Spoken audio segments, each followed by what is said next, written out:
And welcome to Let 'Em Talk. I'm your host, Paul DiRienzo, and my guest is Nadina LaSpina. Such a pretty girl. Hi, Nadina. And such a pretty girl. And she's the author of the book behind us called Such a Pretty Girl, which is her memoir, an autobiography. And she is, what can I say, Nadina, you are an activist extraordinaire. And I was hanging out. We were activating together. Protesting. Yes. We were protesting ICE, and we were Saturday. protesting the children in the cages and demanding, yes, and the detention centers, and all that. Shut it all down, get rid of ICE, ban ICE, and you were actually had more coverage than me because I stayed on the sidelines, and you went and got arrested. I went and got arrested. Yeah, the police didn't really want me to get arrested. They did everything they could to stop me. Right, they don't want you arrested, They don't right? want. They don't like to arrest wheelchair users, especially with wheelchair users, because we're a lot of trouble.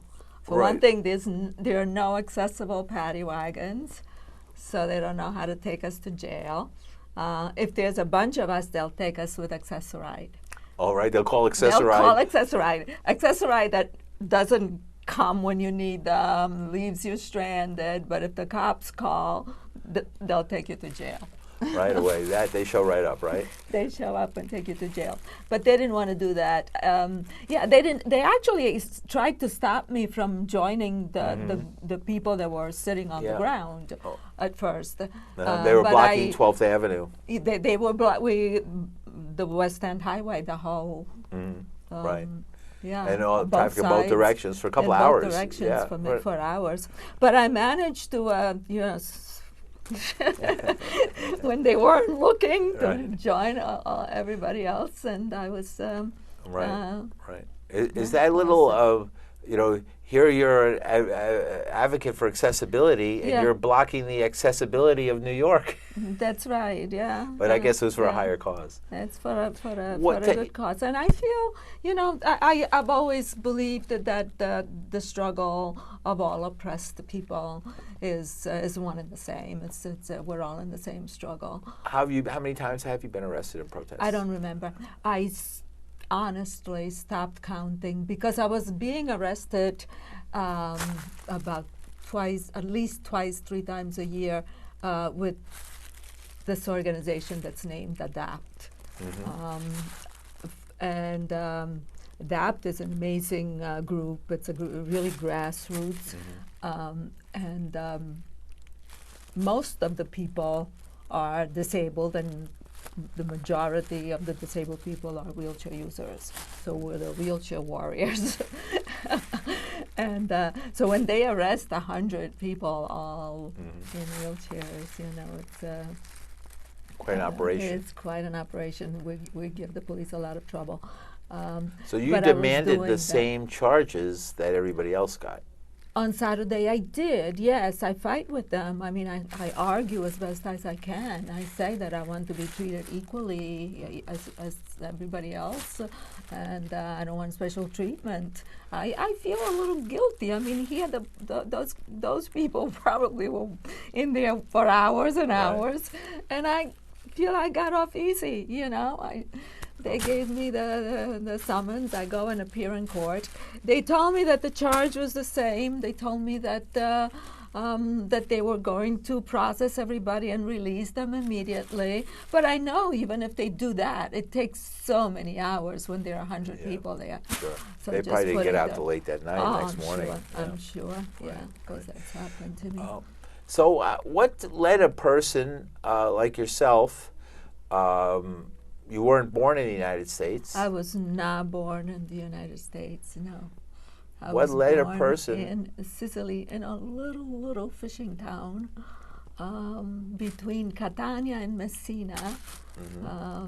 Little town, and what I remember most about that town, and that's how in my book, it's right here. Right, see, and behind us, there it is as well. Is this very oppressive religious atmosphere, and conformist. I was made to feel they were all good people. I mean, I loved Sicilians, and I'm actually very proud of them now because they're fighting what we were fighting. They're fighting because I don't want to get into too much of that because I want to talk about the book. But the immigration from Libya, that's right, caused by the United States bombing the hell out of Libya, a perfectly stable country that we destabilized, and now thousands of people from Libya are coming to Italy, and Sicily is on the front lines. Sicily is right there. That's where they all. And the Italian government in Rome is run by Matteo Salvini. He's not. He's the minister of the interiors, but he sounds just like Trump. I mean, right. Awful. The Trump of the forum. Yeah, and the Sicilians are they are fighting and actually going and getting people off those ships. So I'm really proud of them. Right, but back when you were born, but when I was there, what led you to a wheelchair? You were born in one. When I was 16 months old, I had polio. I contracted polio, and so that was my mother told me I was just starting to walk, and it was very important to her to have everybody know that she gave birth to a big, healthy baby. That was so important to her, and that it was polio. It was poliomyelite that came and destroyed. You survived it. It could have been worse. It could have been way worse. Of course, but it was. Then it was all I heard. In fact, the title of the book now, Such a Pretty Girl. Nobody said, such a pretty girl. They said, such a pretty girl. What a shame. And that's what the title of the book is. I don't want people to think that I'm bragging that I was such a pretty girl. That I was such a pretty girl. Well, a pretty old woman at this point, but I was. But that's where the title comes from. In fact, I'll read a little bit from the very beginning. And this is what my mother. I can't really say that I remembered it. I remember, I was 4 or 5 years old. So how much can I remember? But my mother used to tell me. But this is how the book starts. When I was 4 or 5, I wanted to be ugly, and I got very angry when people said I was pretty. I'm ugly, brutta. Say that I'm ugly. But no one listened to me. Ah, che bella bambina. What a pretty little girl, they all said. And inevitably, they added, che peccato. What a shame. There was such sorrow in their voices, such an anguished look on their faces. I didn't want my being pretty to make people sad. Better to be ugly, I thought. I especially didn't want my being pretty to make my mother sad. As soon as she heard those words, even if she had been laughing a minute before, my mother's eyes filled with tears, and her face turned into a mask of agony. At those times, my mother looked just like the Addolorata. And I'll tell people what the Addolorata is rather than keep on reading. That was a statue in the church right across from where we lived. And actually, it was a church. It was a convent. The nuns ran in the convent an elementary school, and my mother used to take me to the nuns. And the Addolorata was this beautiful statue of the sorrowful woman, Our Lady of Sorrows, kind of a version of Michelangelo's Pietà, with the holding Jesus, holding her the dead son, dead right. Jesus on her lap. But the Sicilian statue would be, with the painted features and dressed in beautiful velvet. More decorated. Very decorated. Than the Roman golden. Not just a statue, Marble statue. Marble statue, no. But yeah, and my mother and the Addolorata had the same name. My mother's name was Maria, so Maria was the Virgin Mary, the Addolorata, and that's where I started out. It's sorrowful. Yeah. He's not happy about life, but sorrowful. They told me that was my destiny. One bad break isn't anybody's destiny. It's just a bad break. There's No, plenty of good breaks too. Destiny. Right? Everything was destiny there. Destino, everything was destiny, and that's what I heard. And well, what was your destiny? It wasn't to stay in Sicily. It was not the same destiny as the other girls in Sicily. That's for sure. I'll read you a little bit from Marriage here. with 6 kids. That's it. In Riposto, every girl learned at an early age that a woman's destiny was to get married and have children. Unless, of course, she was too ugly to find a man who would marry her. Then she could become a nun or, horror of horrors, end up a zitella, an old maid. Oh, no. An old maid. So I didn't think that was being an old maid was that bad or being a nun was that bad, but they made it sound like a terrible thing. And I figured I couldn't even be that. That's the thing. I couldn't even be that because the nuns, I didn't see any nuns. None of the nuns were disabled. They could all walk, and so were the old maids. So there was no future for me. So your dad decided to take you, of all places, to America. That was his dream. Not just America, but in New York City. New York City, yeah. He kept talking about taking me to America, and he finally succeeded. And I have no brothers and sisters. Because we would have so the miracle my cure. Parents and me. Yes, so he thought that in America the doctors were so good, and they knew what to do, and that I could be cured. I was 13 years old when I came to the U.S.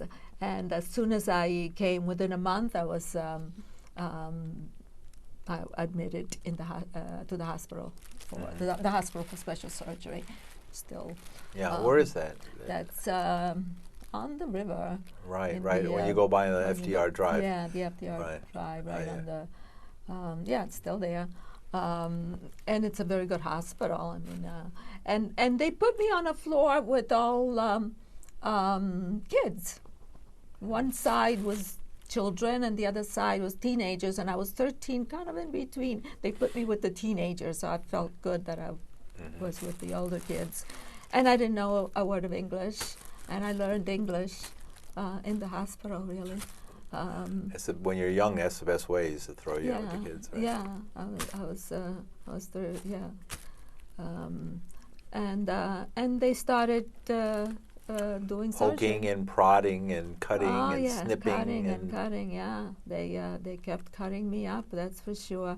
And my father was, oh my God, that's my phone. I didn't turn my phone up, I'm sorry. Oh, we're Nadina LaSpina. She's the author of Such a Pretty Girl. And she has a fan club that's calling her on the air. All the time, yes. So All this is the time. probably somebody wanting to ask a question. I think you had somebody on your show that had questions, people calling and asking questions. Yeah, they could. Actually, you could have answered it if you thought it was a question. It could very well be. I don't think so. Let me just turn it off to make All sure right. it doesn't do that I'll have anymore. to ask the questions. Doesn't do that. Don't worry anymore. about it. Okay. And so, it won't ring again. All right. It's okay. So, Nadina LaSpina, so you came to New York and you went through like a torturous experience of people trying to cure you when there was nothing to cure. That's right. Yeah. You were what you were. You are what you are. Yeah, that's And right. you became an activist. How did that transition happen? Yeah. 13, 14, that was when I started getting political. Well, I was from the hospital. They sent me to a convalescent home, a place called Blythedale, and that's there in Blythedale is where, well, there were these counselors, recreation counselors, and they talked about Martin Luther King, about the civil rights movement. And I remember when they came back from the March on Washington. Oh, really? 63. Yep, August of 63, and they were telling us about it, and I don't know, I got excited about it. My father was always, though, from the very beginning, even there in Sicily, my father always talked about justice, and he was against injustice, and he would go to the square whenever they had a demonstration, in piazza, piazza, well, to the square. he lived through it, right, in the 30s. Square. And so it was, yes. So hearing about the civil rights movement, I really, I wanted to be a freedom rider. But I couldn't, of course, I was in a cast at the time. When I was in Blythedale, I was in a cast, a body cast, really, that went from my head, because they did that for my scoliosis. I had my spine had to be straightened.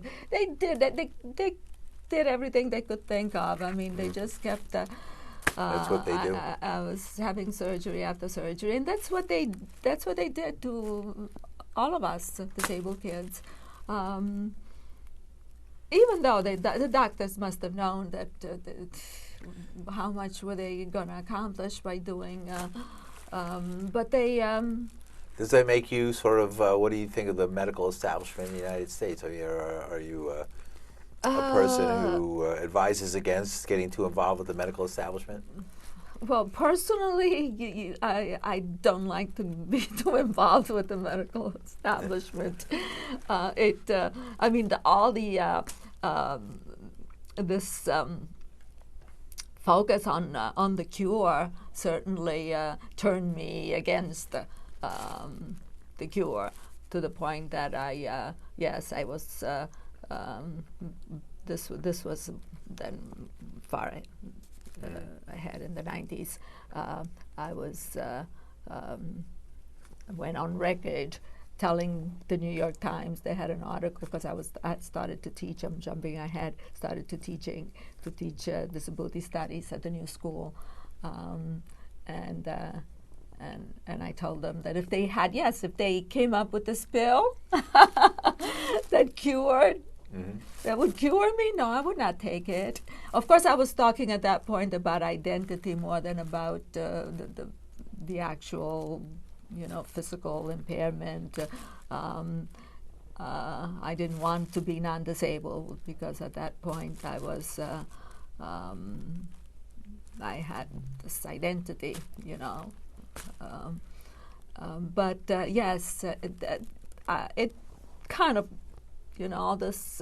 all the torture and the focus, and my father really believing. I don't know if he really believed it. Sometimes I wonder if he really believed that I could be cured, or whether he just wanted me to believe it, wanted me to know that he was doing everything that was that could be possibly done. It's he wanted to like show that. me how much he loved me. You know, I've seen that myself, and I lived through in my own family situations like that, where there's that duality, where there's this faith in doctors and faith in the medical establishment, but then what the medical establishment does is sort of like the Spanish Inquisition or something to people, and they didn't really get any extra life, or the quality of life they got for a few extra months wasn't really worth it. In the cases I can say in my own experience. It depends. I mean, with us, it was more like, depends. They weren't.